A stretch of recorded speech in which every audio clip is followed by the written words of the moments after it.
Hello everyone, my name is Alex. If you're new here, nice to meet you. So if you guys have been following me for a while, you probably know that I am going to graduate school this fall. I'll be at the Harvard Graduate School of Education. I've been wanting to make this video since March, since I got accepted to schools, but I got carried away with some other stuff and I was a little too scared to make this video, but I think this will be a helpful resource for some people out there, and I want to help as much as possible. But please keep in mind that this video, everything that I share in this video, strictly pertains to my own experience, and application process can be a little different for other people who are applying to some different programs. So please keep that in mind, and yeah.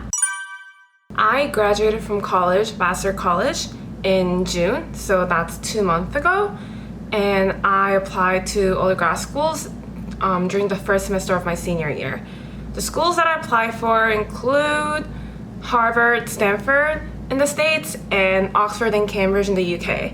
All the programs that I applied for were within the Department of Education or under the branch of the Graduate School of Education, and they're all 1 year in length. And for Oxford and Cambridge, my programs were more humanities and social science focused, whereas for Harvard and Stanford, it was more education technology and also learning design and innovation. So, what did I do in undergrad to get into these schools? I'm gonna pull up my transcript and see. I double majored in education and Asian studies, and my GPA when I was applying, I think it was 3.86 out of 4. My final GPA was 3.88, so it's about the same. And what else?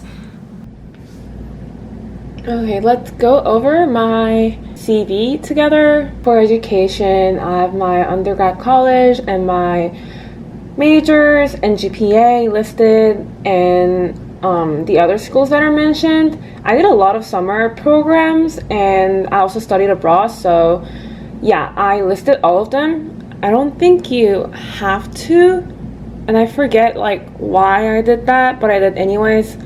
So those are all just summer programs, and I also listed some of the relevant coursework. I also have awards and honors.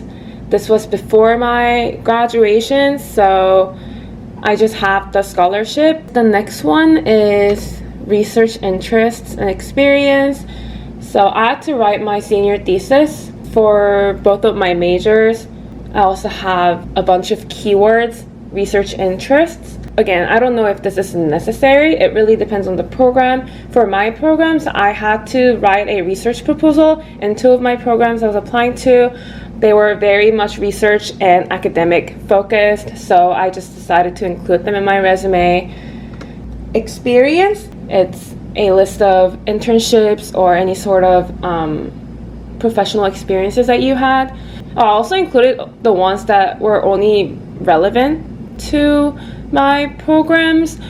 I did an internship in my sophomore year, but that was more in the marketing industry. First of all, I didn't feel like I learned a lot from that experience, and second of all, it wasn't really relevant to what I was going to study, so I left it out. As you can see, the first one, I work as a freelancer for this essay editing help platform, so I listed that.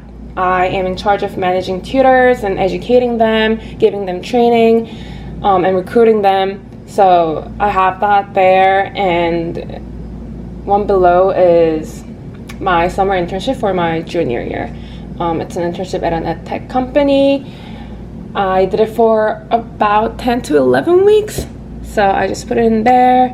And I also did a month-long teaching fellowship at a high school in New York City. Second last category was activities and leadership. These are all the extracurriculars that you did in school. I was director of the education committee for Vassar Haiti Project, which is a nonprofit org. I was also founder and editor-in-chief for our school's Asian Students magazine. I did that for 3 years. I worked as a multimedia developer at the Vassar Innovation Lab for 1 semester. And I was a high school mentor for like an after-school tutoring program led by Vassar students for about a year. I also worked as an assistant at the Office of International Services, and I helped out at the orientation. So those are the 5 things that I included in my activities and leadership. And lastly, really brief, I included the languages that I'm fluent in: English, Korean, and Chinese, and photo editing skills, video editing. First of all, I think it's most important to begin by asking yourself, why you're interested in applying to grad school. I highly recommend spending some time just jotting down some notes, reflecting upon your own motivation for applying for graduate school. Is it because you want like a career boost or a career transition? Or is it because you're truly passionate about this particular discipline that you're studying for? For me, it was a mix of both. So I knew since sophomore year that I wanted to go to grad school because I never felt like what I was learning as an undergrad was enough for me to become really knowledgeable in this discipline. So I knew since sophomore year that I will probably end up applying to grad school, but I just didn't think that would be straight out of college or during college. So initially I was very passionate about just like studying for education in the field of education. My initial interest was in like global and international education, higher education, but towards the end of junior year, and especially after my summer internship at an education technology company, I decided that I might want to try working for a bit because I really enjoyed the work that I did at my internship. And then I started looking more into programs that are also maybe more practical and more applicable to like my future career aspirations. I guess the next step is once you have a pretty good idea of what you want from graduate school, you can go ahead and do some research, look at different schools and programs and characteristics of each school, and maybe even like try to reach out to maybe current students or alumni of each program. That's what I did. You can find these people so easily online. I literally just like went on LinkedIn and typed this program or the school that I wanted to go to, and found some people who did the program, who finished the program, who are currently in the program, and then I just like messaged them or emailed them, and a lot of them were really nice enough to get back to me. And then they answered a lot of questions. I think it's always good to reach out to these people. Like you can hear about their first-hand experiences and insights. It's always good to have that. So I definitely do recommend that, but definitely focus on like doing your own research. Oh yeah, I guess I can talk a little bit about why I applied to the UK schools as an undergraduate student in the United States. So, long story short, I studied abroad in the UK for my spring semester in junior year, and I absolutely loved it. I really, really, really loved England, and honestly, one of the best excuses to go back was, for me, at least for me, was graduate school. And yeah, I guess that's why I ended up applying to a couple of schools in the UK. Another big plus, I'll cover this later, but another big plus of the UK schools was that I didn't have to take GRE. I was so opposed to taking GRE, so this was a huge plus to me. And I was like, ooh, that's kind of nice. And plus, these schools have amazing programs in education, so I had no reason not to apply to these schools. And how many schools did I apply for? I think I already answered this, but I applied to 4 schools. I'll list them up again: Harvard, Stanford, Oxford, and Cambridge. 4 of the most prestigious selective schools worldwide. So is this like a good number? It really depends.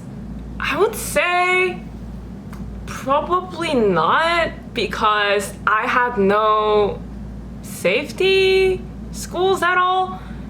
But I have a good reason for this.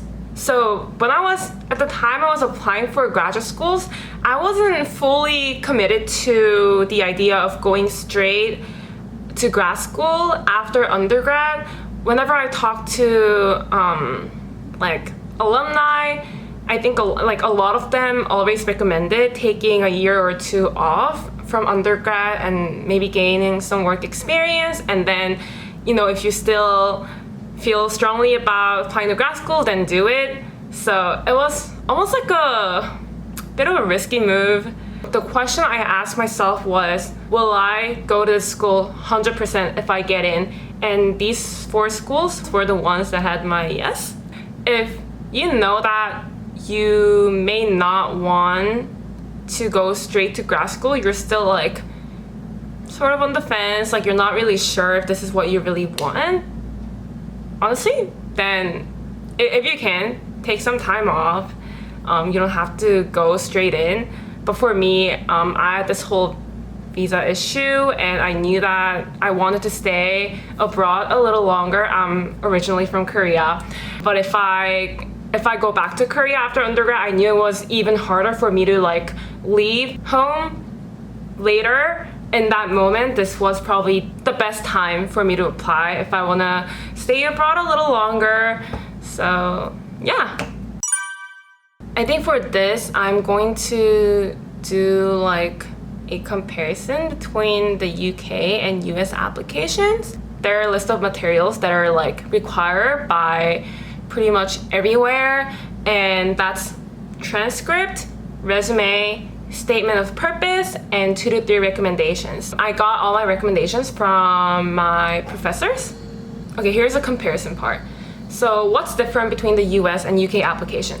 So for the US applications, you have to, well, most of the time you are required to submit your GRE score, but last year, because of the pandemic, GRE submission was optional, which is the reason why I decided to apply to the US schools, because initially I was just gonna do the UK applications. I was so opposed to taking the GRE. My parents tried to convince me, it didn't work. I was so stubborn about it. As an education major, I'm always a little critical of the standardized testing.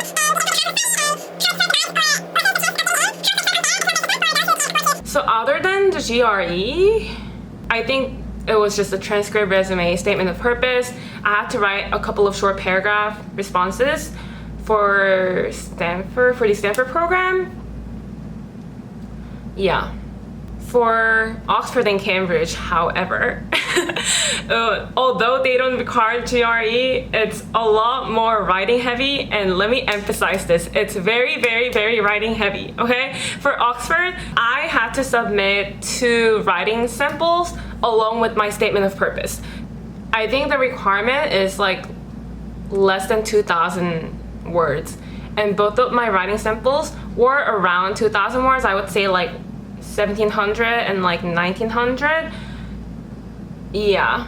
And I also had to do an interview later in February. And for Cambridge, there was this whole written task assigned to all the applicants. We had to do a 500-word critical analysis on this 20-page article. We also had to submit our research proposal, because for both of these programs, I had to write a dissertation, which means I have to do my own research. And oh yeah, I almost forgot, but Cambridge and Oxford had a GPA cut. For Oxford, the minimum GPA was 3.6, and for Cambridge, it was 3.5 out of 4. The interview. I can do a whole other video on this. Yeah, I don't want to cover it here, but if you want to hear about my Oxford interview, definitely comment below, and hopefully I'll make a video on this if I still feel like it. The ideal timeline would be throughout the summer. You will probably do your research. And if you're applying to the US schools and the schools require your GRE score, study for GRE. And in September, start reaching out to your professors or employers if you're a working professional and ask for recommendations. Make sure to give them enough time to write recommendations because, you know, they have full-time jobs, they're professors. These people are really busy and you're asking for their time to write a whole letter of recommendations, so it's always good to be a little earlier. In October, I would say start brainstorming and slowly work towards writing your essays or first drafts of your essays. For Cambridge, I knew that the deadline was December, and I also wanted feedback from my friends and professors. I definitely started pretty early. I think I started brainstorming like late September and had my first draft by mid-October or by the end of October. And in November, yeah, keep writing your essays, keep making edits. And if you're applying for funding, there may be a separate application you might have to fill in or a different form. You may have to write like a paragraph or two. So definitely look into that if you're applying for funding. In December and January, finish up your applications, put everything together, and just proofread it for one last time and submit your applications. So, did I follow this timeline? For Cambridge, I definitely did because I was a little nervous about all these like writing that I had to do, research proposal and the written task, especially because it was like a critical analysis. I felt like I was getting tested for my knowledge and like ability to analyze, and you know, that can be a little scary. So I finished it pretty early and had a meeting with my professor and had him like read through my response, and he gave me some feedback, and then I went back to it, made some edits. Yeah, for that critical analysis though, oh my god, I read the article at least 20 times. But thanks to Cambridge, like it was really, really helpful to improve like my analysis skills, I would say. Even if I'm not going to Cambridge, I would still apply again. It was such a helpful process, and this is just my personal opinion, but I think having the students write or like do a written task is really, really helpful, especially a humanities major like me. I really, really appreciated it, more so than GRE. I did most of writing in December for Stanford and Harvard. I hope that's okay. For Cambridge, because I applied for their earliest deadline, December 3rd, I heard back from them on January 27th, so late January. For Oxford, I applied by the January deadline, January 22nd, and I got my interview offer on February 9th. I think I did my interview the week after, and the final offer was released on March 15th. And for Stanford, it was late February, and for Harvard, it was mid-March. I would say it was second Friday of March 11th, 12th, yeah. It goes without saying that all these schools have phenomenal programs, reputation, professors, facilities, and amazing opportunities post-grad. But what made Harvard stand out, or at least why I chose Harvard over two other schools, was because of the focus of the Harvard's program, which was, my program is called Learning, Design, Innovation, and Technology. The learning approach that they take in the program, it was definitely a lot more practice-oriented, and I also thought that was very much of a practical program where you can transition right into a career. I got the impression that if I went to either Cambridge or Oxford, there's good chance that I will continue studying. But at that moment, that wasn't exactly what I wanted, especially after writing my undergrad thesis. Long story short, thesis writing was a huge challenge for me. And at that time, and still I am still interested in exploring the industry, the education technology industry, and the program is very much aligned with what I was looking for my career or future aspirations. Second reason is that I went to undergrad in the States, and I was slowly building my network here. Like, I have a lot of friends here, but it's not just friends. I started talking to a lot of alumni. It felt like I had a bigger and more stable network here. The last reason is closely related to my identity as a Korean person. Of course, Harvard has worldwide recognition, so do Oxford and Cambridge and Stanford. But as a Korean myself, I do think that Koreans are definitely still more familiar with the US schools than the UK schools. I just felt like there's a bigger Korean community here, and if I were to go back to Korea, I knew that me going to Harvard and having that on my resume could be a huge advantage.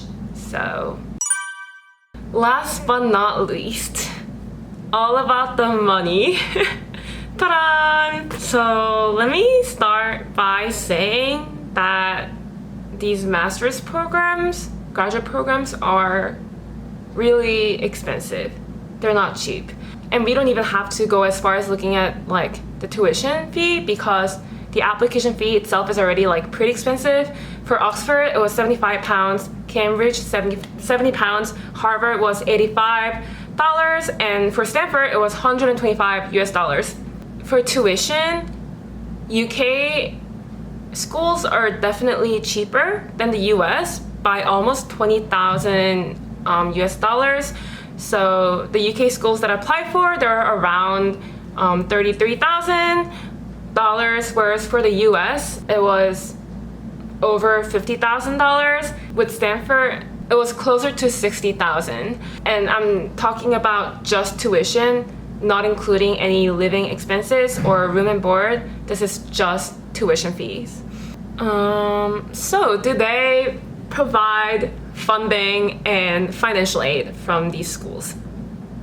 I want to say it is very, very, very, very difficult to get scholarship and funding opportunities. I was actually surprised though when I was applying to Oxford and Cambridge, because they had like this whole list of different types of funding opportunities and scholarships that they offer to not just domestic students but also international students, which is really, really impressive, and it's so amazing that they're doing this. But for the US, my impression was that, you know, it's just through the financial aid office, and there wasn't like a list of funding or scholarships that I could apply for, and I knew that I had a pretty low chance of getting it. After I got accepted to Harvard, there was this group chat for our program, and then people were talking about funding. From what I heard, it is really hard to get funding for your master's programs.